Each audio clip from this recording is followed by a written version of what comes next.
The mutants of the Marvel Universe are quite diverse, and not all of them are created equal. On one hand, you have someone like Storm, who's an absolute powerhouse and can bend nature to her will. And on the other hand, you'll find several mutants whose abilities are insignificant in comparison. So what is it that separates them, and what are the real classifications of their power levels? In this video, we'll dive deep into everything you need to know about the various mutant categories, and the mutant classification system will be simplified like never before. Before we go into our explanation, we have a very small request. If you like our content, please support us by subscribing to our channel. This is a small click for you, but for us it means a lot. Thank you. Let's begin.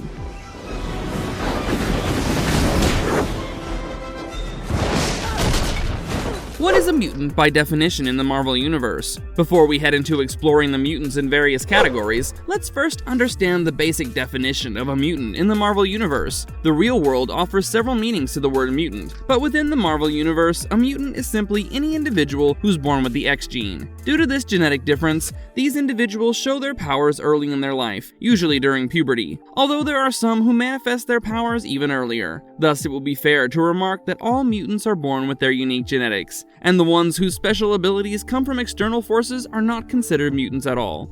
For this reason, you will never see someone referring to the likes of Spider-Man, Hulk, and Captain America as mutants. Even the ones who are born with special powers are not necessarily mutants, because the power did not come from the X gene. In many cases, someone like Thor was born with all his godlike abilities, and even the members of the group called Inhumans have inborn powers, but none of them are viewed as mutants by definition. For those born with enhanced genetics, it's also a complicated scenario, because they will only be considered as mutants if they possess the X gene. Of course, the world of comic books is quite extensive, and there are a few writers who have made an exception to the general rule of mutants in certain cases. However, such inconsistencies cannot change the basic definition of the term. And to keep things simple, just understand this. A person is only a mutant if they possess the X gene and have their powers from birth, and both these conditions have to be met without any exception. Now that we've cleared the air around what a mutant actually is, let's check out the major categories of mutants that one might come across in the Marvel Universe.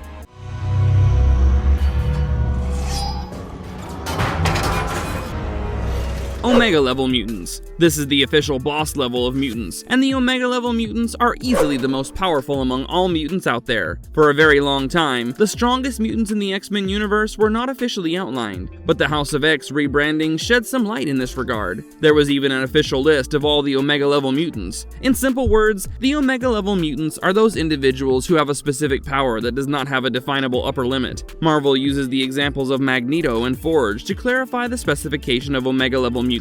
While both of them are powerful mutants in their respective fields, magnetism and technopathy, only Magneto is an Omega level mutant and Forge is not. This is because Forge has an upper limit to his powers, and hypothetically, his powers can be surpassed. On the other hand, the true extent of Magneto's powers remains a mystery, and we're surprised time and time again with new instances of his extreme power levels. He cannot be surpassed in his power domain by any measurable fashion, and thus, he is a true Omega level mutant. As of now, Marvel roughly recognizes 25 Omega level mutants, and it's also worth noting that there can be multiple Omega level mutants for one particular power type. For example, Jean Grey and Quentin Quire are both Omega level telepaths, and a few other power categories also have more than one Omega level mutant in them. Another thing to consider is the fact that an Omega level mutant is not a static condition, and one can evolve into an Omega level mutant over time. Iceman is one example of a non-Omega level mutant who graduated to this level as his powers grew consistently over time. These mutants are extremely important for the future of mutant kind, and their presence often acts as a deterrent to any wrongful and biased actions taken against mutants by humans. Since the Omega level mutants are so powerful, the X-Men always have a tendency to have a few of them in the team so that the mutant superheroes can deal with any form of threat. Some of the major Omega level mutants, apart from the ones we discussed, are Storm, Exodus, Legion, Monarch, Hope Summers,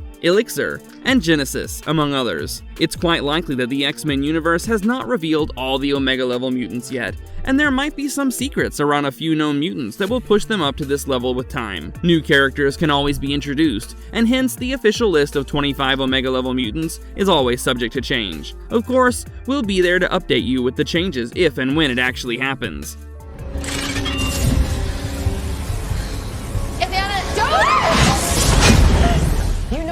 Alpha level mutants. The alpha level mutants are regarded as the second most powerful group of mutants, right after the omega level mutants. Only around 10% of all mutants fall under this category, and thus they are fairly rare. The only thing that separates them from the omega level mutants is that they have a limitation to their powers. However, they're still extremely powerful and dangerous, and any alpha level mutant is capable of becoming a global threat. They might not be omnipotent as such, but they still pack quite a punch. The alpha level mutants have the most common superhuman abilities in terms of the usual superhero powers that you come across in the Marvel Universe. These mutants are also in complete control of their powers within their reasonable limits, and some of the most popular and celebrated mutants in the X-Men universe fall in this category. Many would be surprised to know that Professor Xavier, regarded as the founder and father figure of the X-Men, is actually an alpha level mutant, and not an omega level mutant powerhouse. Even Cyclops, with his unique power of shooting energy beams from his eyes, is an alpha level mutant. Just like a mutant can be promoted into the omega level category,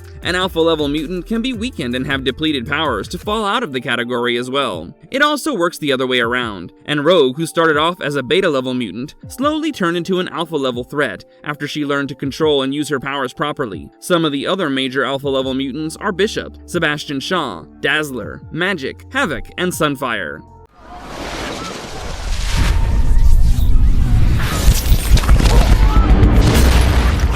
Beta-level mutants. As the name suggests, beta-level mutants are a notch less powerful than their alpha-level counterparts. These mutants have certain abilities that have some practical application, but they usually have minimal uses. They also don't pose much of a threat, especially to the above two categories of mutants. As we've discussed already, Rogue used to be a beta-level mutant, till the time she learned to control the extent of her powers. And like her, there are some other promising beta-level mutants who are waiting to find their mojo and move up the ranks. While they don't match up to their superiors in terms of power, they can still be dangerous for humans. If a powerful beta-level mutant goes rogue, it could be a subject of concern. Gambit, Colossus, and Beast are some of the familiar faces among the beta-level mutants out there.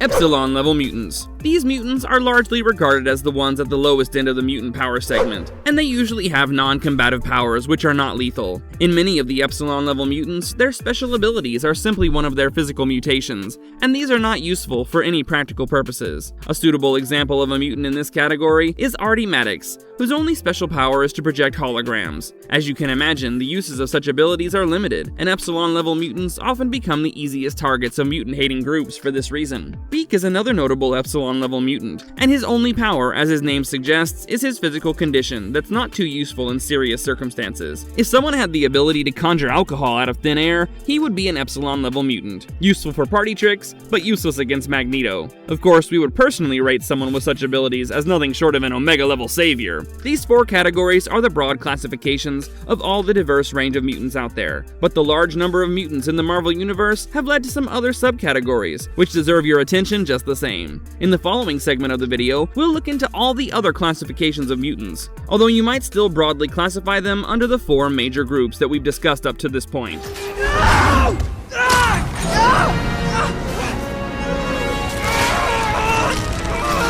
Zeta-level mutants. For a long time, this category of mutants was not considered as a part of the official mutant classification, because their recognition as mutants is a bit controversial. However, it's probably time to include them in the overall list, and they're the lowest level of latent mutants. The Zeta-level mutants are those whose next generation might end up with mutant abilities, even though they do not have these abilities themselves. It's considered iffy because of this reason, and some Zeta-level mutants are said to have the X gene even though it's not active in them. These mutants may have other special powers or abilities, but these powers do not come from being a mutant. Under this category, Spider-Man should technically be seen as a Zeta-level mutant, but in the Marvel Universe, he's not considered one. We'd love to hear your opinions on this.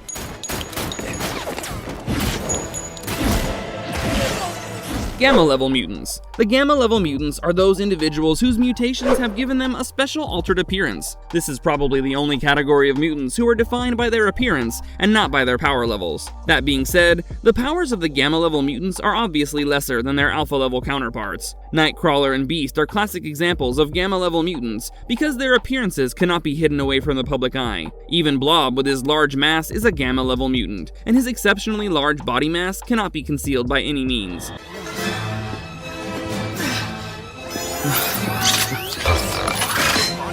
Come on!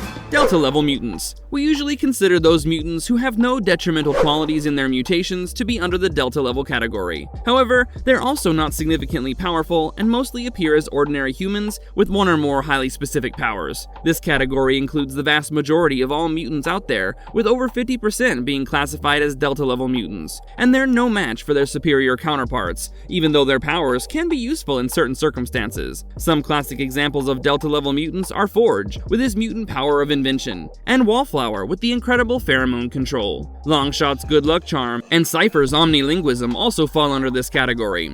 Aside from these well-defined mutant classifications, there are also a few other important categories that happen to include some of the most powerful mutants in the Marvel Universe, and in the following segment, we'll look to shed some light on these lesser-known types.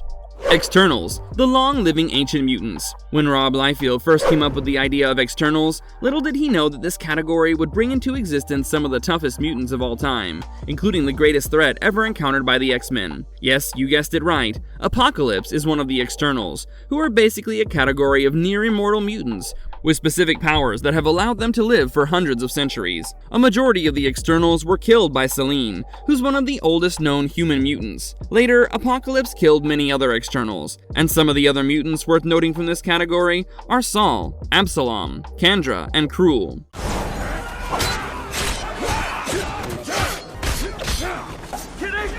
All about the dominant species mutants, or lupines. There's an interesting theory propagated by a mutant named Romulus, and he suggested that all human mutants evolved from canines and not primates. There's no substantial supporting data to uphold this claim, but it's an intriguing theory, especially if you consider the lupines, a feral group of mutants with certain wolf-like powers and abilities. Maximus Lobo, who claims to be part of the group himself, suggests that this is a dominant species among mutants, and we cannot dismiss his remarks because some of the most dangerous mutants in the X-Men universe are actually lupines. Wolverine, one of the most popular X-Men members, is a lupine, and some other well-known lupines include Daken, Sabretooth, Feral, Thorn, Wolfcub, and Wolfsbane.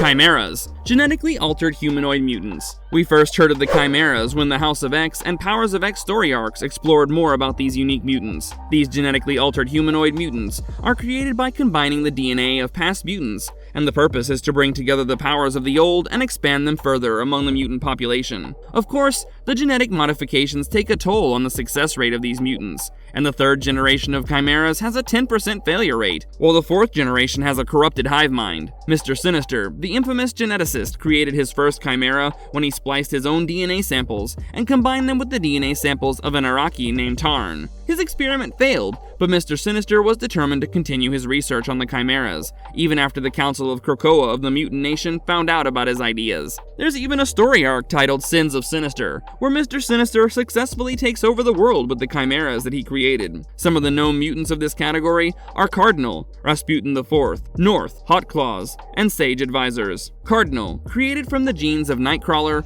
Rachel Summers, and Frances Fanny, is perhaps the most notable among the Chimeras.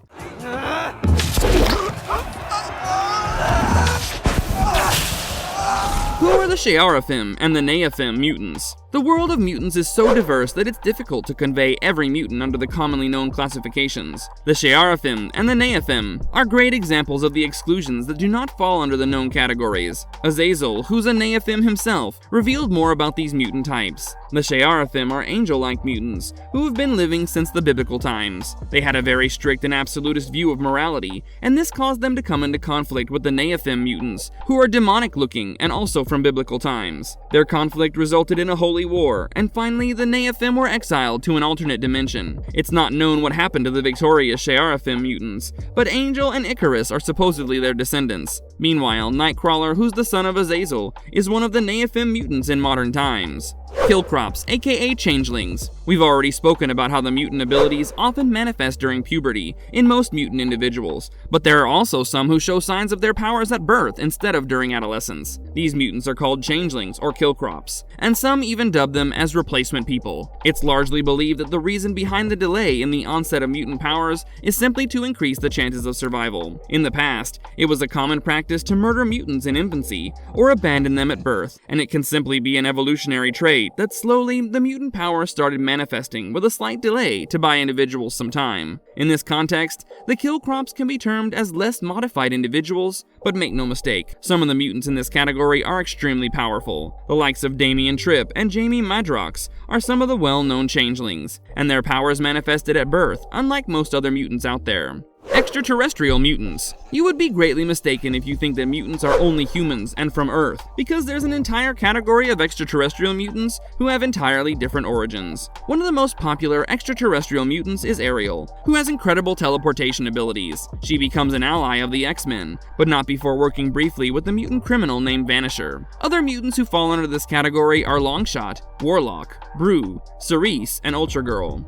Superior human mutants. Are they even mutants in the first place? The only reason we're putting in this category in our video is because of Vargas, who claims to be Homo superior. Basically, he's genetically perfect, and he believes that he's a natural response of humanity to the dominance of mutant powers. Vargas has superhuman strength and speed, and his combat skills keep him at par with some of the deadliest mutants out there. When he came into conflict with the X-Men, Vargas proved himself to be immune to some of the mutant abilities, such as Rogue's absorption powers and Psylocke's telekinetic abilities. However, all said and done, it would be unfair to consider Vargas as a true mutant, because he lacks the X gene in his DNA. As we've discussed at the beginning of this video, having the X gene is one of the prerequisites to being called a mutant, and clearly Vargas doesn't fall into this category. But we've still chosen to include him in our list because he's not fully human either, and this unique specimen deserves to have his own category. Maybe as a subspecies of mutants?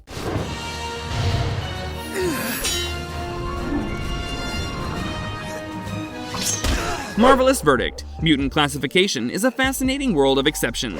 The vast world of mutants in the Marvel Universe, and the numerous mutant characters out there, mean that we can never truly cover every last one of them. However, we hope that our analysis and exploration gave you some new information, and also a basic idea about the classification that's at work here. While most will tell you about the 4 main mutant categories, the exceptions are far too many and have to be considered as well, and this was our humble attempt to do the same. Don't forget to tell us in the comments below about your thoughts on the mutant categories that we explored in the video, and also tell us about your favorite mutant of all time. If you liked our content, don't forget to leave a like and subscribe to us if you haven't already. Have a good one and be safe. Thanks everyone!